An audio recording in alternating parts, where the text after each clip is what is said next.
तैयारी कम थी। देखिए, क्योंकि रोम संस्कृति में कुछ लोग ज्यादा पढ़े, राम संस्कृति में कम। राम जी तीर कमान चलाते थे, और राम जी जब तीर कमान चलाते थे तो तीर को पीछे खींचते थे ताकि निशाने पर तीर लगे। तो पीछे खींचना, तीर को पीछे होना होता है।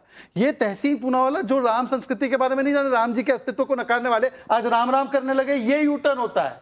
जीएसटी के लिए बहुत सारी चीजें बोलने वाले जब गब्बर सिंह टैक्स बोलते हैं, ये यू टर्न होता है। यूसीसी 1940-50 के दशक में संविधान में डालने वाले आज यूसीसी का विरोध करते हैं, ये यू टर्न होता है तहसीन पूनावाला। और वो यू टर्न होता है जिस उद्धव सेना को कहते थे कि सांप्रदायिकता की प्रतिमूर्ति है, आज उनके सामने नतमस्तक होना और कहना मैं सेकुलर की सबसे बड़ी जो पोस्टर बॉय हूं, ये यू टर्न होता है जिसको आप कहते थे कि सांप्रदायिकता का पोस्टर बॉय बाबा साहब ठाकरे हैं। तो तहसीन पूनावाला यू टर्न के बारे में हमें मत बताइए, केवल एक चीज बताइए।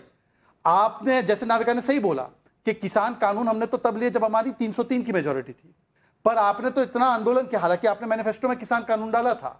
अब मुझे बताइए कि केरल में तो एपीएमसी एक्ट ही नहीं है, वहां पर जब कब विरोध करोगे आप बताइए कि एपीएमसी एक्ट जो पूर्ण तरीके से केरल में नहीं है मंडियां, उसके लिए कब विरोध करने जाएंगे एलओपी, मतलब leader of propaganda Rahul Gandhi? जवाब दे दो नाविका जी। जी बिल्कुल। जी, इसका बीजेपी के प्रवक्ता मैं मानता हूं, शहजाद बीजेपी के सबसे अच्छे प्रवक्ता है सुधांशु जी के साथ, लेकिन आज रिसर्च नहीं किया, दुर्भाग्य की बात है।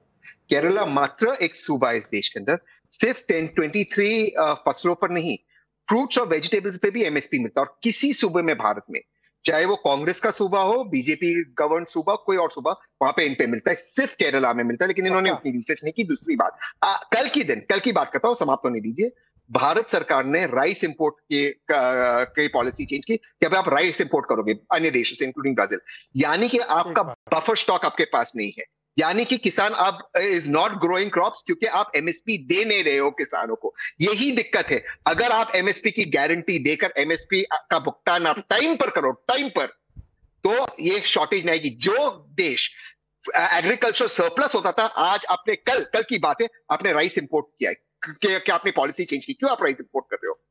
एक बात बताइए। मैं आपको बताती हूँ, किस लेवल पे? मैं आपको बताती हूँ तहसीन पूनावाला, आपके जमाने में, यूपीए के जमाने में तहसीन जी तो 11 साल से मोदी जी है ना, हम खराब थे। तहसीन जी सुन तो लीजिए, अखिलेश जी खराब, मुलायम जी खराब। नहीं, तहसीन पूनावाला आवाज आपका इनकमिंग बैंड आउटगोइंग फ्री हो गया है। मेरी बात सुन लीजिए, मैंने फूड मिनिस्ट्री कवर किया हुआ है। मैं पंजाब हरियाणा में आपके एफसीआई गोडाउन्स देखती थी कांग्रेस की सरकार में। वहां चावल पड़े पड़े सड़ जाते थे, कभी बरसात में, कभी चूहों से। लेकिन दिया नहीं जाता, किसी को दिया नहीं जाता था, बांटा नहीं जाता था। सुप्रीम कोर्ट तक ने टिप्पणियां की थी, लेकिन आज बांटा जाता है। बफर स्टॉक का एक लेवल है 14 मिलियन टन, उससे ज्यादा होना भी नहीं चाहिए। लेकिन आपके जमाने में इससे कहीं ज्यादा होता था, और आप कुछ करते भी नहीं थे, सड़ जाता था। एक वाक्य तहसीन ने बहुत बड़ी बात कही। तहसीन ने बोला केरल में तो फलाना फलाना कानून है, एमएसपी तो इस पे भी दे देते। मतलब कि अगर केरल का कानून इतना बढ़िया और हर स्टेट अपना एमएसपी का कानून बना सकता है, तो मान्यवर अपने अपने स्टेटों में एमएसपी की गारंटी क्यों नहीं दे रहे? लीगलाइज कर दीजिए।